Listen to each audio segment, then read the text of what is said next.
I have another season's reading for you, A Christmas for Bear.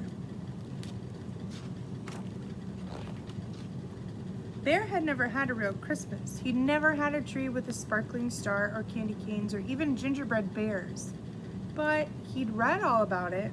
Clearly, the most important thing was pickles. Christmas pickles? Okay. One frosty night, Bear heard a tap, tap, tapping on his front door.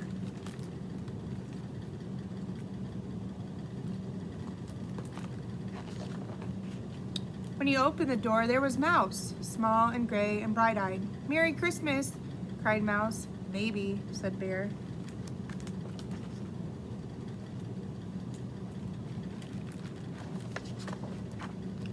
Bear had agreed to have a Christmas party. He'd never had one before.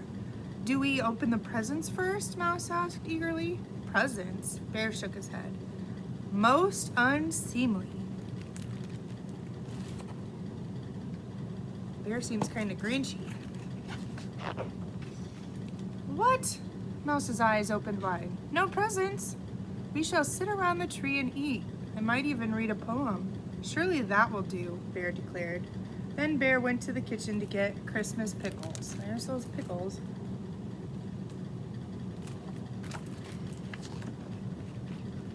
But when he came back, no Mouse. "Mouse, where are you?" Mouse didn't answer.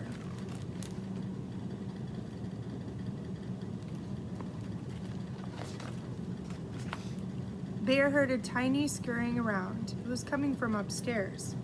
Bear climbed the stairs to his bedroom.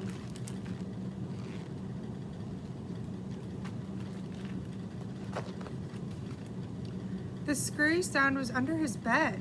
"Mouse?" "Yes," came a muffled voice. "Are you looking for presents?" Mouse peeped out from under the bed. He had a bit of dust on his nose. "Perhaps," said Mouse.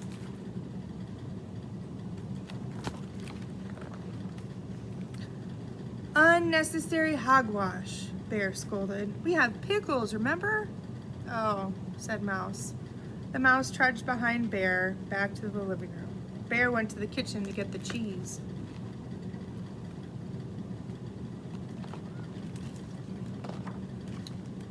But when he got back to the living room, no Mouse.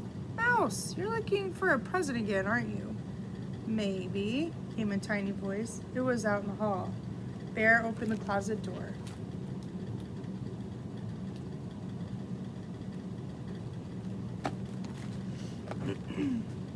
There was Mouse, small and gray and guilty-eyed. "Not even one tiny present," squeaked Mouse. "The pickles are from France," declared Bear. "But surely," said Mouse. "And furthermore," continued Bear, "I shall be reading a long and difficult poem."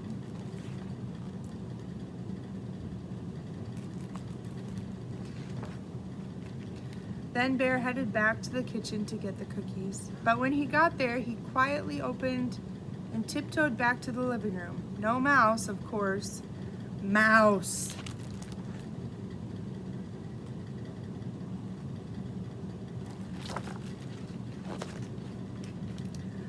Mouse scampered out from behind the tree, tinsel dangling from one ear. "Pickles and poems," bellowed Bear. "That is the Christmas spirit." "Yes, Bear," sighed Mouse.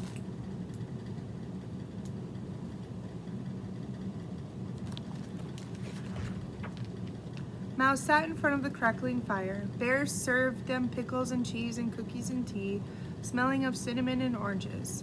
Bear nibbled and sipped. Mouse did too, but his tail was sad. Bear cleared his throat. Mouse looked up.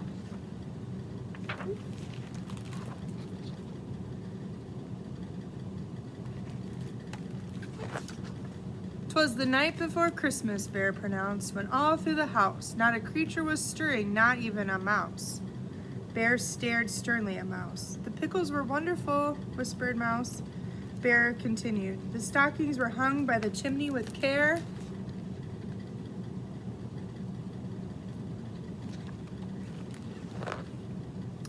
Bear paused and glanced over at Mouse. Mouse took a mournful pickle bite. The stockings were hung by the chimney with care, Bear repeated more loudly. I think he's trying to send a message. The stockings. Clearly he's trying to communicate something. Mouse leapt up, his eyes as bright as Christmas candles. You do have a present for me, he cried, pointing to the mantel. You have stockings. Certainly not. Impossible. Monstrous assumption, rumbled Bear. He was smiling, though.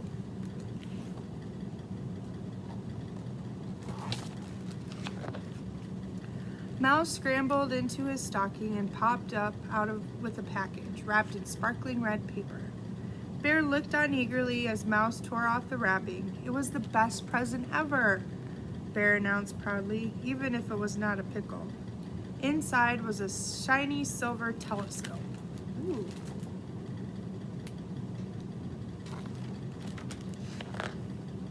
Bear hurried Mouse out into the crisp winter night. Mouse pointed the telescope towards the glowing moon. Most wonderful, Mouse said softly.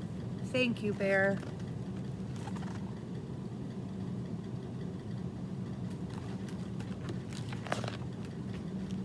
Yes, indeed, Bear smiled, then looked at Mouse. Well?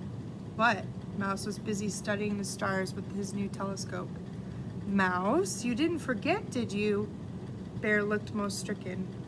Pickles and poems, said Mouse. Then he turned the telescope towards a nearby fir tree. And presents. There, peeking out from the snowy branches, was a big red bow.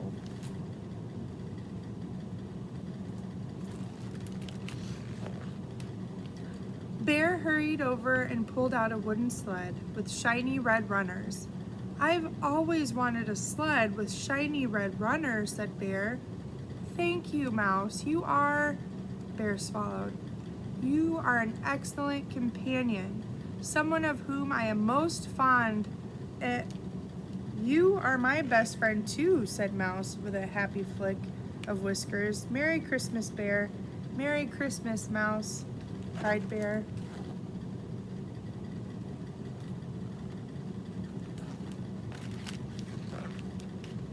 Then Mouse and Bear jumped on the sled and swooped down the hill under the shining stars of Christmas.